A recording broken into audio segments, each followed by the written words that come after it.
ভাই আপনার ফোনে তো ভাইরাস এসে ভর্তি হয়ে রয়েছে, যেটা আপনিও জানেন না কোথায় রয়েছে। চলুন আমি আপনাদেরকে দেখাই কোথায় ভাইরাস এসে ভর্তি হয়ে রয়েছে, এবং আপনি সেখান থেকে ভাইরাসগুলোকে ডিলিট করে আপনার ফোনকে আগের থেকে অনেক বেশি ফাস্ট করতে পারবেন। চলুন শুরু করা যাক ভিডিওটা। এখন আমাদের মোবাইল স্ক্রিনে আপনারা যে অ্যাপটিকে দেখতে পাচ্ছেন সেটি আপনার মোবাইলে অবশ্যই আছে। আপনি সেই অ্যাপটিকে খুঁজে বের করে সেই অ্যাপটির ভিতরে প্রবেশ করবেন। অ্যাপটির ভিতরে প্রবেশ করার পরে আপনাদের সামনে এরকম একটি পেজ ওপেন হবে। এখানে দেখতে পাচ্ছেন অনেকগুলো ফিচার্স রয়েছে। আপনার এই ফিচার্সগুলোর মধ্যে অজানা ভাইরাসগুলো লুকিয়ে আছে।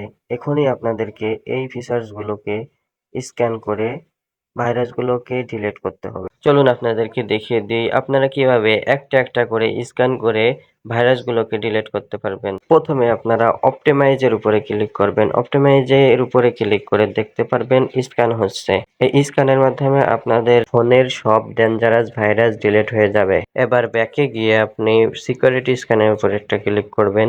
ক্লিক করার পরে দেখতে পারবেন স্ক্যান হচ্ছে, আর এই স্ক্যানের মাধ্যমে আপনার ফোনের ভাইরাসগুলো ডিলিট হবে। এবার বুস্ট স্পিডের উপর একটা ক্লিক করুন, তারপরে দেখতে পারবেন আবার স্ক্যান হচ্ছে। এই স্ক্যানের মাধ্যমে আপনার ফোনের ভাইরাসগুলো দূর হবে। এবার বুস্ট স্পিডের উপর একটা ক্লিক করে দিন, দেখতে পারবেন সমস্ত ভাইরাসগুলো আস্তে আস্তে ডিলিট হয়ে যাবে। এবার ব্যাকে একটা ক্লিক করুন। ব্যাকে ক্লিক করার পরে উপরে দেখতে পারবেন ক্লিনার আছে, এই ক্লিনারের উপর চাপ দিন। এরপরেই দেখতে পারবেন আপনার ভাইরাসগুলো স্ক্যান হচ্ছে এবং স্ক্যান হয়ে ডিলিট হয়ে যাবে অটোমেটিক। এখানে আপনি ক্লিন আপের উপর ক্লিক করলে অটোমেটিকলি ডিলিট হয়ে যাবে সবগুলো। এটা করার পরে আপনার ফোনে আর কোনো ভাইরাস থাকবে না। আপনাদের যদি ভিডিওটি ভালো লাগে তাহলে আমাদের ভিডিওটিকে একটি লাইক করবেন, যেটা আমাদের ভিডিও বানানোর জন্য অনুপ্রেরণা যোগায়।